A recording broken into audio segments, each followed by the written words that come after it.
What would you choose? $1 million right now in cash? Or one single dollar?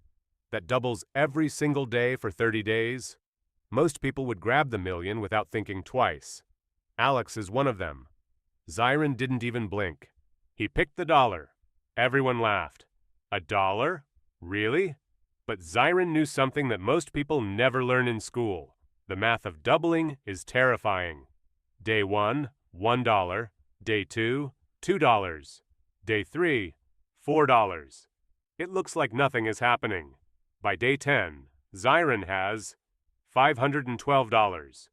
Meanwhile, Alex bought a car, a watch, a first-class ticket to Dubai. He's living his best life. $500? Alex laughed. I spent that on lunch. Day 15. Zyron's dollar has grown to $16,384. That's more than most people's monthly salary. And it's still not impressive to Alex. Here's the thing about compound growth. It's boring right up until the moment it isn't. Day 20. Zyron's dollar is now worth $524,288. Alex's jaw drops. That's more than half his million. Wait, Alex says. In 10 more days, you'll have more than me? Zyron just smiled. Give it 10 days. Day 25. $1,677,721. Zyron just passed Alex's entire million.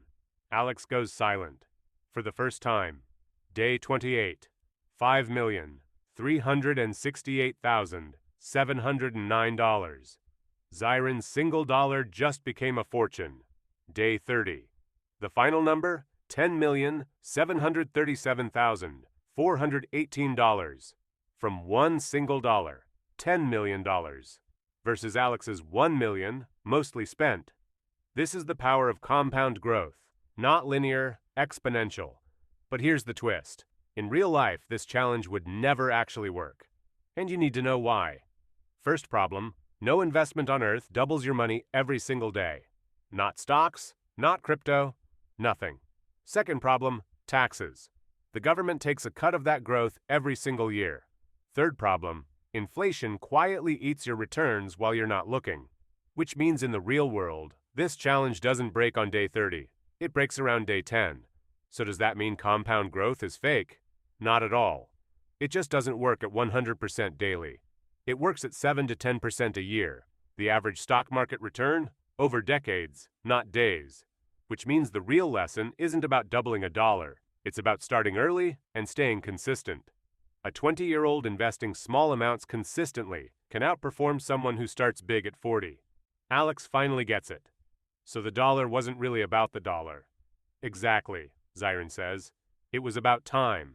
Time is the real multiplier. You don't need a magic dollar that doubles every day. You need decades, consistency, and patience. Those three things together beat almost any get-rich-quick scheme in history.